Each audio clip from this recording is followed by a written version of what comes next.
My name's Bina Kanani, and I'm originally from Mombasa. I was born in Mombasa, Kenya. I have very fond memories of Mombasa.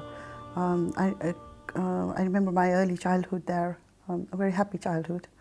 I remember the schooling there. I was in Mombasa till about standard 4 before I immigrated to the UK. It was probably the first flight I got on from Africa to UK, and the move was, I think I was very young, so I had 1 year of primary education in the UK, and then obviously did all the secondary education in Birmingham, and have been living in Birmingham ever since. My parents are no more at the moment, but I've got 4 brothers, and I had 1 sister, which unfortunately I lost a few years ago. I had a very loving relationship with my family. We were very close because I was the second youngest out of the siblings, and because obviously I was the mischievous one. So I had a very nice upbringing and very nice childhood. Before I got married, after leaving school, I started working as a dental nurse, and I qualified as a dental nurse, and worked as a dental nurse for a few years. Later, after getting married, I changed my career. I became an Asian mental health practitioner. So I started up a career in counselling for the Birmingham and South Solihull Mental Health Trust, and I've been working for them for 25 years. I was very passionate because with my own personal experiences, I felt that there was a gap where I didn't have that support and that service which I would have benefited from. So it naturally attracted me to that career where I felt there was a need for talking therapies where people could ventilate, people could talk about their emotional and psychological issues. I was born as a Hindu, and my parents was brought up in a very religious environment. Especially my mother was very religious.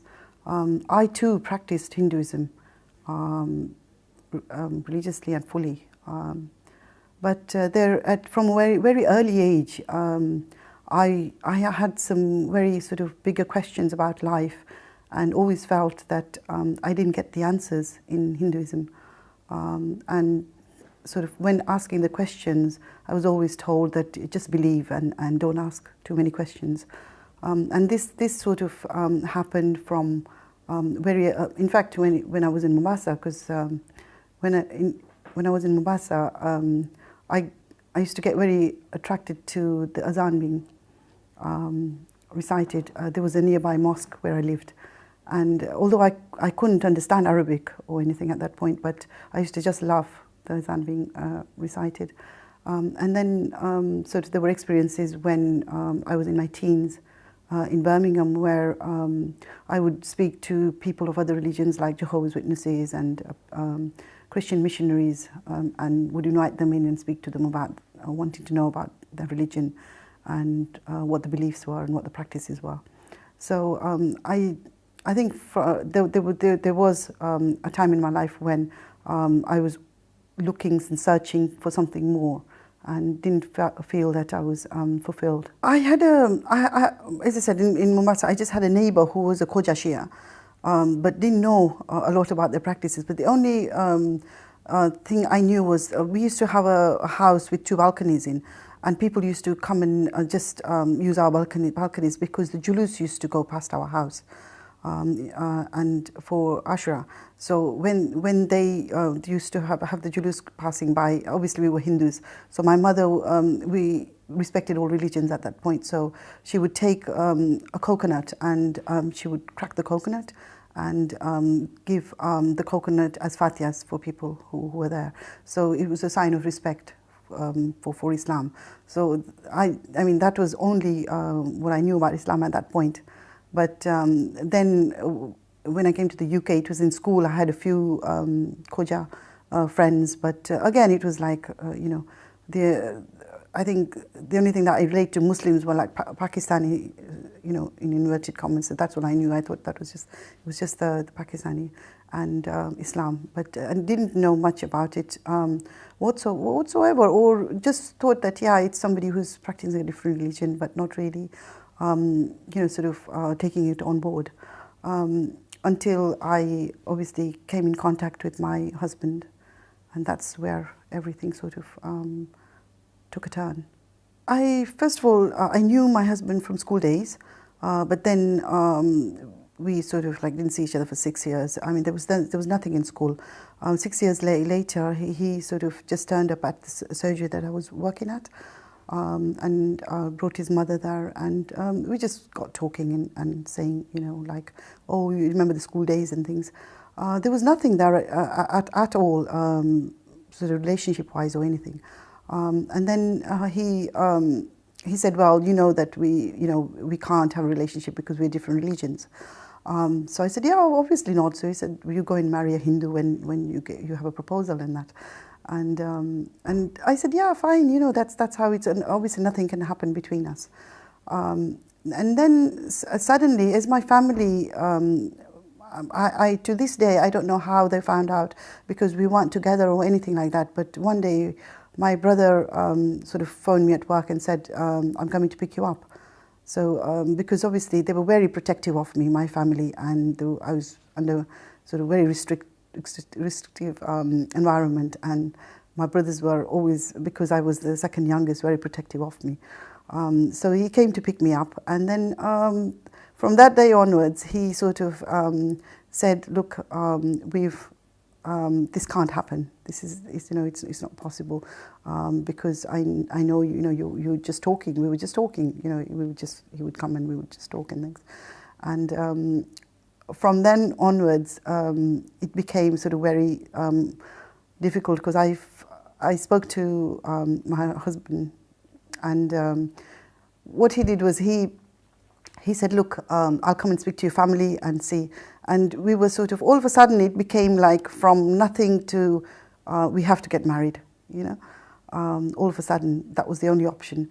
Because I think there was a lot of pressure from my family that, there's something more, there was a lot more read into what wasn't there at the time. So this sort of carried on for a few months, and my family started becoming very, very strict on me, to a point where we had these conversations with his family, and they just basically said, look, you can't see each other, and that's it. They stopped me working. I was under house arrest for 10 months. So my family actually locked me up in the house for 10 months, so that I wouldn't meet him or have a relationship or actually even talk to him. So for 10 months, I was in the house where it was literally lock and key. I was always accompanied by my sister-in-laws, either my brothers, other family members. I had to give up my work as well. So I literally spent most of my days just praying. I was just praying as to, I don't know what is happening in my life, and I don't know why it's happening, and I just need some answers. I think by the end of sort of 10 months, I was getting very, very sort of emotionally and also sort of mentally sort of quite, it was getting difficult, because I wasn't allowed to go out and see friends. I wasn't allowed to go out anywhere. So it started becoming sort of very, very difficult. And then one day I spoke to my husband, and what he said was, look, I still care about you, and the only way it's going to happen is you'll have to leave home, because it's otherwise, I can't get your family to understand. They're not going to understand. So at that point, I was confronted with either going into an arranged marriage, which my brothers were saying there were proposals that were coming for me, and also they were saying we'll go to India and get you married off, or taking this step, which I took at that point, where I just left home with 2 pairs of clothes, and not knowing where I was going, what was going to happen in my life. But just before leaving, I remember praying so much and saying specifically that, you know, God, I don't know what your name is, what to call you, or whether you're a Hindu God or a Muslim God or whoever you are up there. I don't know. I'm taking this step. If Islam is the right religion for me, then make me successful in what I do, and let things work out and guide me. But if for whatever reasons it's a mistake, and I'm wrong in what I'm doing, in my decision, then I will come back to Hinduism and practice wholeheartedly Hinduism. And if it's Islam, then I will practice Islam and be faithful to that religion for the rest of my life. And I think the challenges were because it was people that you love, it was your brothers, your own immediate family, your blood relations. So there were a lot of turmoil with emotions. Also the outwards things like community, people from outside. And they were obviously, there was this fear of what will people say, or how do we explain this? Because we are going back sort of 20 years, and at that time it was, you know, sort of very, very difficult thing for Hindu and Muslims to have a sort of get married. Just he gave me, I mean, like there was a one Know Your Islam book which during the 10 months that I went through and read, and also for that year which I was at home, I fasted in the month of Ramadan as well, under it was taqiyya or sort of so for that month, and it felt very right for me, even though I didn't know where it was leading. But after marriage, I had a lot of opportunities to research, to do courses, to do a lot of training, find out more about the Ahlul Bayt and Shiaism, and which has been an ongoing journey, even now, which we say knowledge never stops from cradle to grave. I think it was, obviously my husband was the medium because he was a Shia from the Shia Khoja community. So there were obviously conditions at that point that you would have to convert and obviously become a Shia Muslim at the time. So that was, I think it was a medium for me to come into the, via the marriage, into the religion. So came straight into Shiaism. So at that point, it wasn't researched into. I think it was later where I started looking into other sects, and I still feel that I'm rightly placed. I think I made it all right with my parents, because I think my parents, from the time where they would cross the road if they saw me, to the time where when my father passed away, I managed to go and see him. And also when my mother passed away, she actually resumed contact, well, I resumed contact with her. And I think she was quite satisfied and quite sort of happy with the fact, with the person that I turned out, because I think she said any religion can't be bad if you've turned out the way you've turned out, because obviously she saw me grow from who I was to what I had become. Changed tremendously, because I think it was a total adapting a new identity, which came from a name to the way I dressed, to the way I related to people, embracing new community members, new friends, because everything that I'd left behind had to be replaced into this new religion and the new community. And it took me through the journey of becoming a wife, daughter-in-law, sister-in-law. There were quite a few roles within as a community member, and finally, you know, sort of feeling a very honoured mother of two boys. And through those roles, and I still maintained to follow the duties and the obligations as a community member as well as a family member.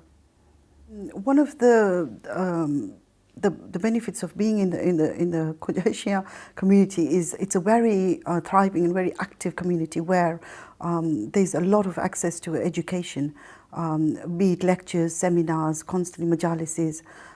So I was right from day one. In fact, we actually got married in just after Muharram Safar in the 80s. So at that point, since then onwards, you know, I've been attending regular majalises, sort of courses and training and things, and that's where the research has come from. Where and also having you know, friends who are from a different school of thought. To be able to speak to them, and obviously having the curiosity because you're a convert stroke revert into another religion. So I think it's been a sort of ongoing journey. Even now, I'm learning and finding out more about I mean, not just Shiism but other sort of school of thought, because I'm doing a lot of interfaith work within the community, and because I saw a gap. I felt that there weren't enough support for converts and reverts coming into the community or into the religion. So that's one of my sort of future initiative that I would like to look into, starting up a support group or something, where I thought that maybe I could have had more support, or others could have had more support. I want to be able to offer that to other people. The hijab concept, I think initially it was very much a sort of a traditional custom which was expected because you had married into a family that, yeah, you okay now, you're a wife, so you are a role model, so you have to wear it. So I think initially I started wearing it sort of on and off. It wasn't continuous, but it was an expectation rather than something which I understood and chose to wear it at the time. Although I don't think to this day there is anything that I've had a disagreement or felt that no, I shouldn't do this as far as the practices are concerned. But having said, there are also some things where now you challenge and you ask more questions as to why do we do this, or what's the rationale behind this. So I think with the hijab, I did wear it sort of on and off, but I started wearing it permanently. I was blessed to go to the ziyarat of Imam Hussein alayhi salam in 2011, where it was a life-changing experience, and it was very, very spiritual for me, because everything that I'd heard over the years from the mimbar, I actually could relate to it and see it, and whereas there were just stories, now there weren't stories, it was all real. And when I prayed at the harams, and there was at that point, when I came back, it was I was asking myself as to I've submitted to Allah, I've you know, following the religion, I'm doing everything. Why am I still holding back wearing the hijab full time? And at that point, I decided to wear it full time. As I said, we're in the process of looking at support for converts and reverts to the community. But I think I was very fortunate in a sense that because I had an identity when I came into as so-and-so's wife or so-and-so's daughter-in-law, that support, they could relate to me as a person, because I was already somebody in the community. But had I come through on my own, I think it would have been difficult. And you know, there is still room for improvement as far as the acceptance of converts and reverts stands. I feel there's a lot more, but as I said, for me, the community welcomed me with open arms, and I think been supported in all the things that I've liked to do as a community member, and work together. So I've been very lucky, I think. From my experience, I feel communities can. I think it needs to come from both sides, where converts and reverts need to have a certain way of trying to fit in and try and get that belonging that they seek within a community.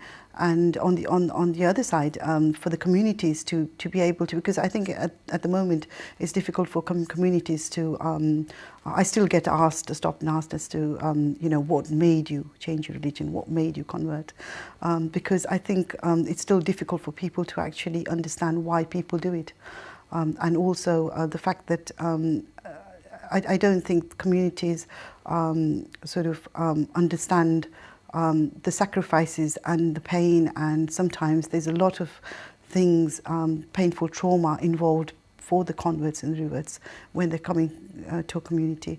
And I think if the communities actually maybe had more awareness around that, that would go a long way, because at the moment I think it's difficult to have that communication. I think basically is to follow. I feel that you just need to follow your heart and really ask those bigger questions, the questions that I asked myself in the early years, as to you know, what is your purpose in life?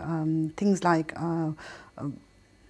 just attaining material things in life, and just eating, sleeping, and you know, getting a career didn't seem enough for me. I knew there was something much more that we are created to do in the realms of spirituality. And I just think that people need to, rather than sort of just researching outside, look within themselves, because the inner journey is the most important journey, because the answers are within yourself. So look into yourself, meditate prayers in order to be able to connect with yourself and Allah subhanahu wa ta'ala.